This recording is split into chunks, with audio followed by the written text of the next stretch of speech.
मेरे प्यारे विद्यार्थियों, नमस्कार। राजकीय स्नातकोत्तर महाविद्यालय प्रतापगढ़ के इस डिजिटल मंच पर आपका स्वागत है। मैं गोपाल साल्वी, सहायक आचार्य समाजशास्त्र, राजकीय स्नातकोत्तर महाविद्यालय प्रतापगढ़ आपका स्वागत करता हूँ।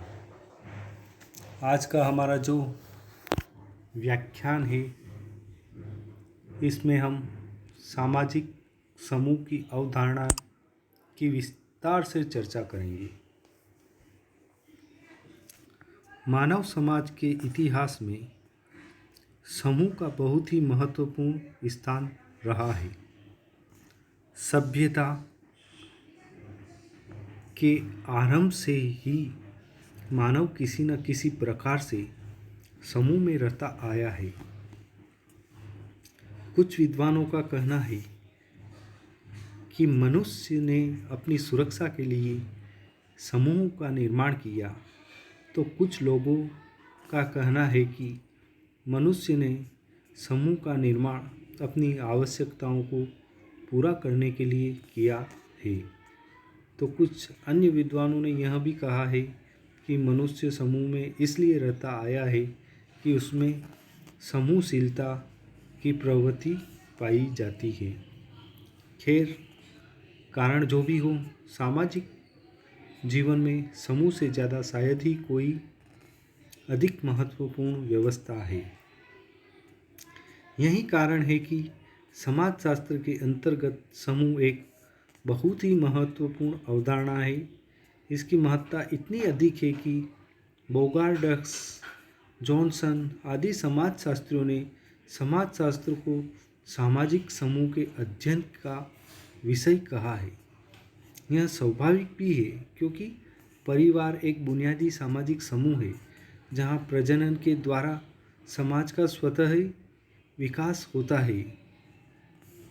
इस तथ्य पर बहुत जोर देने की ज़रूरत नहीं है कि जन्म लेते ही बच्चा सबसे पहले परिवार जैसे समूह का ही सदस्य बनता है।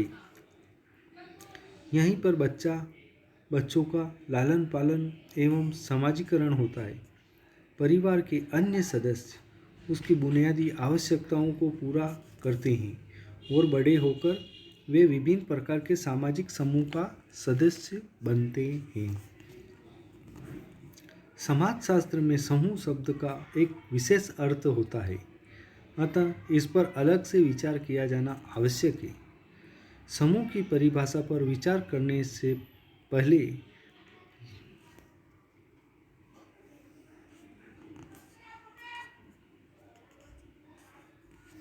यह स्पष्ट करना आवश्यक है कि सामाजिक समूह सोशल कैटेगरी और सोशल एग्रीगेट नहीं है। इसके बावजूद कुछ विद्वान इन शब्दों को लगभग एक ही अर्थ में प्रयोग करते हैं। गिडेंस ने बताया है कि ये तीनों अलग अलग अवधारणाएं, अर्थात सामाजिक समूह, social category, social aggregate, social group, social category और सोशल एग्रीगेट, तीनों अलग अलग अवधारणाएं। इन तीनों का प्रयोग एक ही अर्थ में नहीं किया जाना चाहिए। सोशल एग्रीगेट अर्थात सामाजिक समुच्चय को परिभाषित करते हुए उन्होंने कहा है कि aggregate are simply collection of people who are in the same place at the same time but share not definite connection with one another. इस परिभाषा से यह स्पष्ट होता है कि बस पड़ाव या रेलवे स्टेशन पर एकत्रित जनसमूह को सामाजिक समूह नहीं कहा जा सकता है। उसी तरह से मेले में आई हुई भीड़ को भी सामाजिक समूह नहीं कहा जा सकता है। ये सभी सामाजिक समुच्चय के उदाहरण हैं।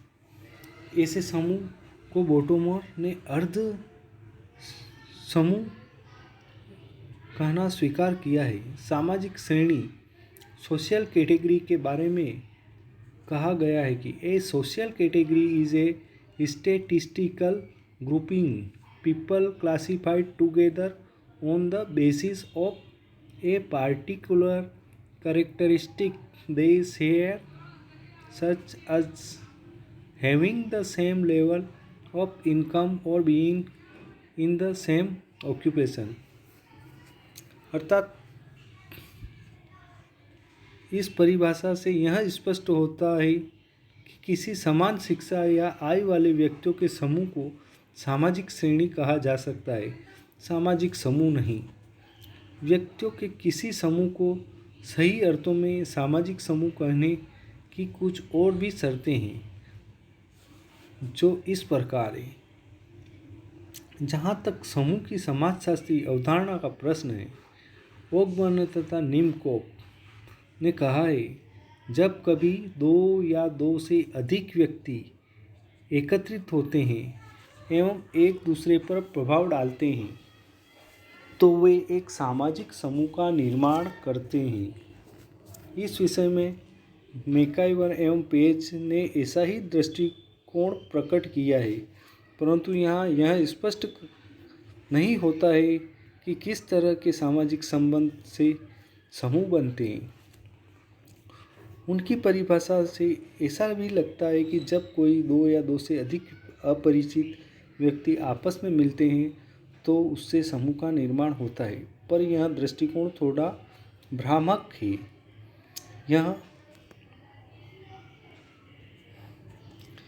यह सही है कि सामाजिक समूह व्यक्तियों का एक ऐसा संकलन है जहाँ सामाजिक संबंध पाया जाता है, परंतु जैसा कि मर्टन का कहना है कि क्षणिक सामाजिक संबंध समूह को विकसित नहीं करते, वस्तुतः समूह के निर्माण के लिए सदस्यों के बीच पाई जाने वाली अंतःक्रियाएं एवं सामाजिक संबंधों में बारंबारता एवं स्थायित्व समूह के ढांचे को स्पष्ट करता है।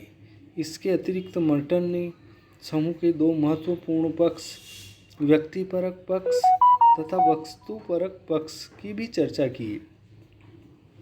इस संबंध समूह की सदस्यता से है।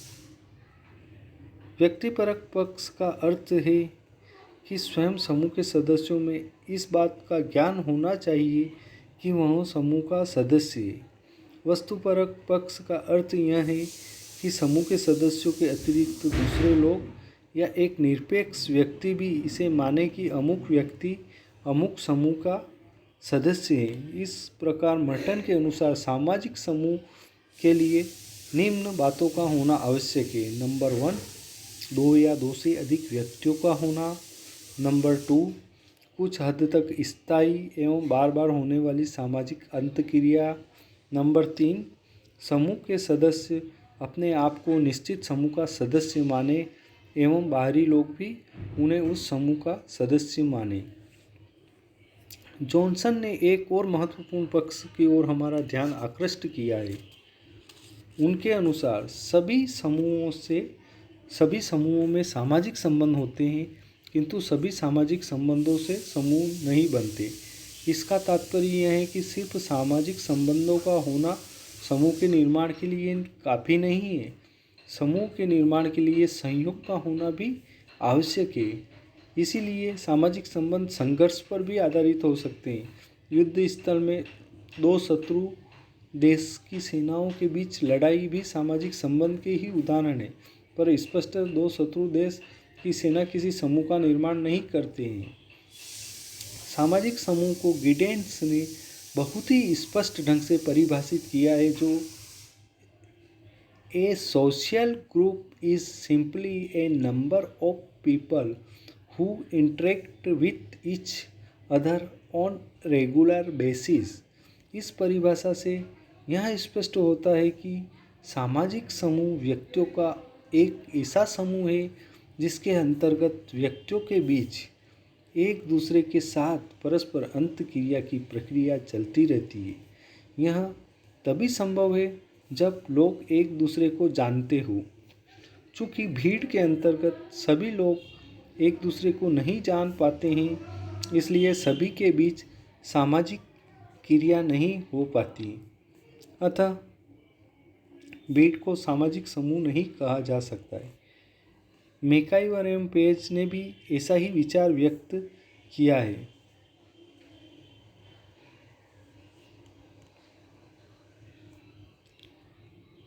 By a group, we mean any collection of social beings who enter into social relationship with one another. दूसरे समाजशास्त्रियों जैसे चेटलिन, मेटा, स्पेंसर, जॉनसन, बोटोमोर इत्यादि ने भी इस विषय पर इसी ढंग का विचार व्यक्त किया है। सामाजिक अंतःक्रिया की प्रमुख विशेषता है कि इसके अभाव में मनुष्यों के किसी भी प्रकार के समूह को समाजशास्त्रीय अर्थ में समूह कहा ही नहीं जा सकता है। सामाजिक अंतःक्रिया समूह का एक मूलभूत तत्व है। इस तथ्य पर हॉर्टन एवं हंट ने जोर देते हुए कहा है, the essence of the social group is not physically closeness but consciousness of joint interaction. व्यक्तियों में एक प्रकार की ऐसी भावना पाई जाती है कि वे अंतःक्रिया के द्वारा समूह का निर्माण करते हैं। इसी भावना को जर्मन समाजशास्त्री गिडिंस ने समचेतना कॉन्शियसनेस ऑफ काइंड कहा है। इसी तथ्य को बहुत संक्षिप्त ढंग से फिक्टर ने कहा है, the group is human being in reciprocal relations. ऊपर के विचारों से यह निष्कर्ष निकलता है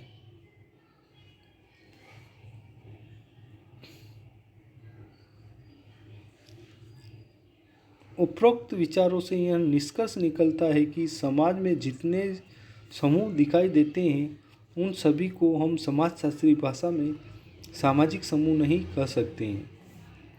उदाहरण स्वरूप भीड़ को हम सामाजिक समूह नहीं कह सकते हैं, पर नातेदारी समूह, परिवार, जाति समूह, मित्र मंडली इत्यादि सामाजिक समूह के उदाहरण हैं।